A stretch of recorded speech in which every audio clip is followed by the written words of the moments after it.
and welcome here to Talk FCB, and welcome back to the channel, guys. El Clasico has been and gone, and for Barcelona, it is more disappointment as we've now recorded just 1 point from our last 3 La Liga games. Real Madrid have come out winners by 3-1 at the Camp Nou. Is that scoreline a fair reflection of the game? Did we really play that bad? And at what moment did this game turn on its head? It's all coming up. Full analysis in the match review.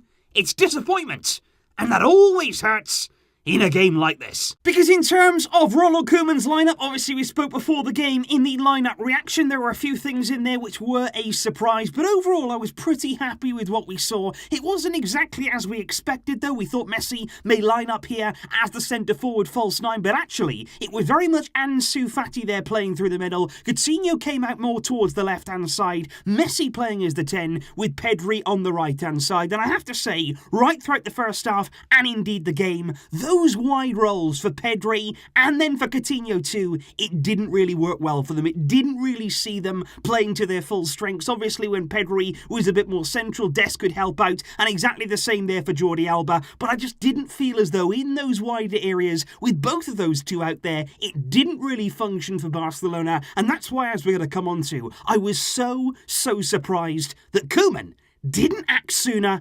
And that did cost us. But in terms of the start to the game, which was absolutely rapid, even by Clasico standards, it was a really hectic start to the game, and it took Real Madrid just 5 or so minutes to get on the score sheet, and it was a dreadful goal from our perspective. In terms of defending, we've said all along we've had big concerns there about the heart of our defence, about pace going in behind, and you could see it very clearly there when Valverde is able to just run, and it is so easy there for Real Madrid to pick apart our defence. Benzema there receives the ball, and you can see the run happening. And for Busquets there not to follow Valverde in, for nobody there to track that runner from midfield, it's ludicrous. Even at Sunday League level, it's basic stuff that just shouldn't happen at this level. Valverde's got all the time, all the space in the area, and you've got to say it's a wonderful finish there across Neto, and Real Madrid had an early lead. And from that moment on, you were thinking, oh dear, not a good start. How is this game going to go now? But against Sevilla, it was a very similar story. We hit back really quickly, and I was impressed with our response. It was a brilliant goal too. Messi picking the ball up there in that deeper role. He finds an absolutely fantastic pass there in behind the Jordi Alba, who was down that left-hand side. I thought Jordi Alba, considering the circumstances, he only just come back from injury, I thought he had a really decent game there on the left. He was our big attacking outlet. He gets in behind. It's a good ball across to Ansu Fati, who's taking up that number 9 position, and it's a really well-worked goal.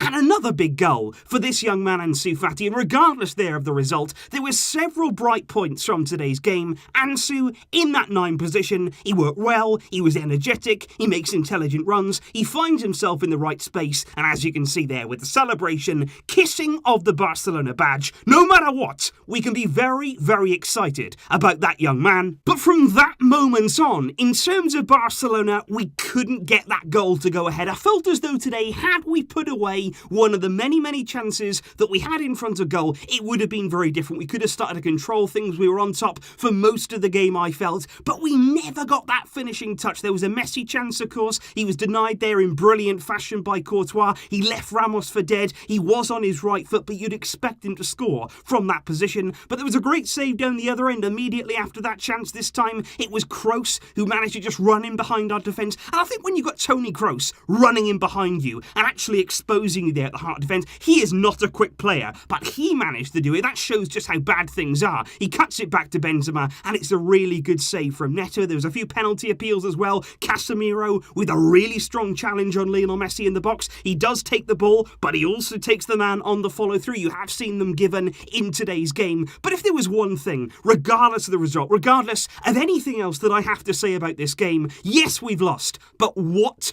a performance, and what a player we have in Serginho Dest. Right throughout the game, from the start to the end, played the full 90 and played it outstandingly. Honestly, absolutely brilliant there. He shut down Vinicius. He shut down Mondi on the overlap. Real Madrid's left-hand side usually is such a dangerous side for him. They link up so well. They get crosses in the box. But he was just everywhere. He has so much pace. He reads the game well. He's good going forward. He covers in behind. He mops up. He anticipates things well. And I was just so happy with everything. And I mean everything we saw from him today. And like I say, it's disappointing to lose. There's a lot of things today that we have to do better. But I was so happy and really optimistic to see what we saw from Serginho Dest. The second half, though, for Barcelona was very much a mixed bag. I thought we started it really well. Again, big chances came and went. There was one for Ansu Fati there. He just squares up Sergio Ramos. He's looking at the goal, and he puts a shot there just across Thibaut Courtois. So close to going in, but it just goes wide there of the far post. That could have easily been very different. And just moments later,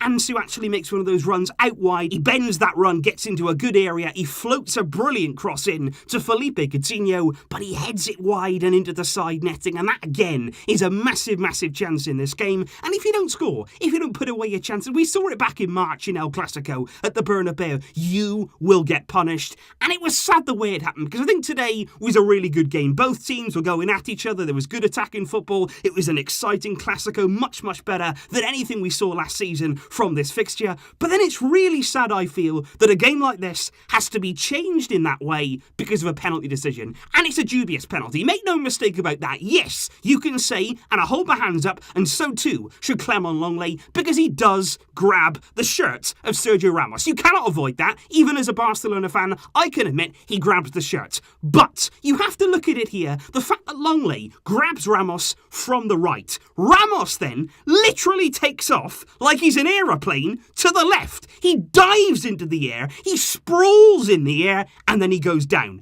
And you just look at that and you think that's embarrassing. Sergio Ramos there, painted out to be a big hard man, tackles anything, squares up, faces up to anything, and then he's going down like that. For me, it was wrong. The referee took a look at it. I never had any doubt, to be honest, that it was going to be a penalty. You just knew that it was going to be given. It was. Ramos dispatched it. Real Madrid had the lead. And that there, sadly, was when the game was changed. And it really hurt there because, like I say, had we gone ahead, had we got one of those goals to give us the lead, this game could have been a very different story, because I honestly don't think we played bad. Today, I thought we had some bright moments, we had some bright players. The one huge criticism, and the one thing in this game, though, that I can't get my head around, it's that second half when we went down, when you could see out there that it wasn't working. Like I say, Pedri wasn't functioning on that right-hand side. It was a big occasion for him, and it didn't quite happen. Coutinho was just as bad. And in midfield, Sergio Busquets, he's a player I love. I love him as a player, of course, over the years. But today, shocking. Absolutely terrible. How he stayed out there for so long, I have no idea whatsoever. Yet Koeman didn't want to change it.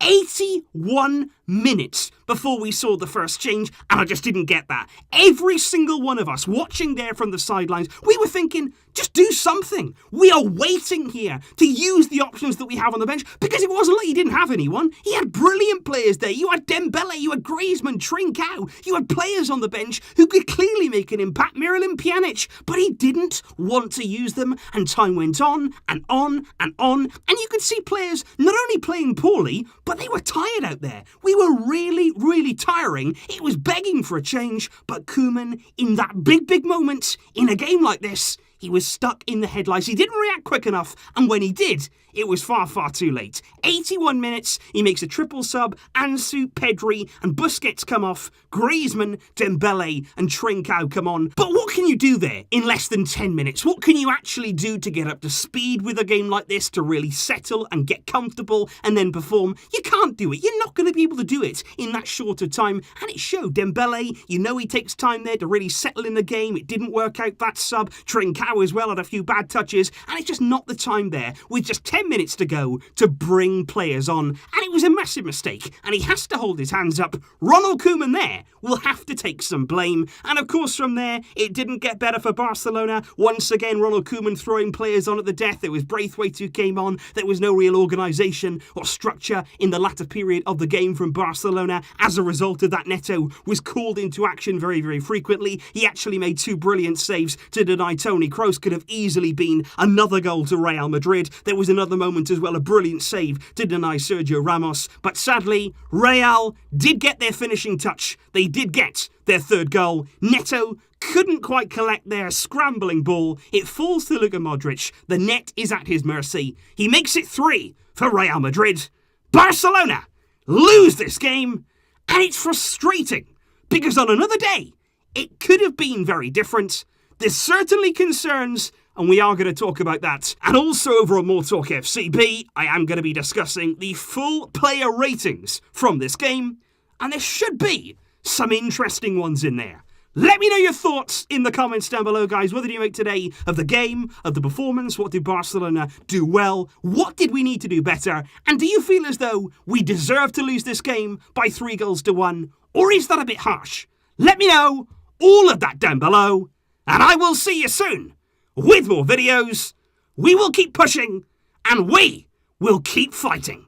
I'll see you next time. But until then, as always, Visca!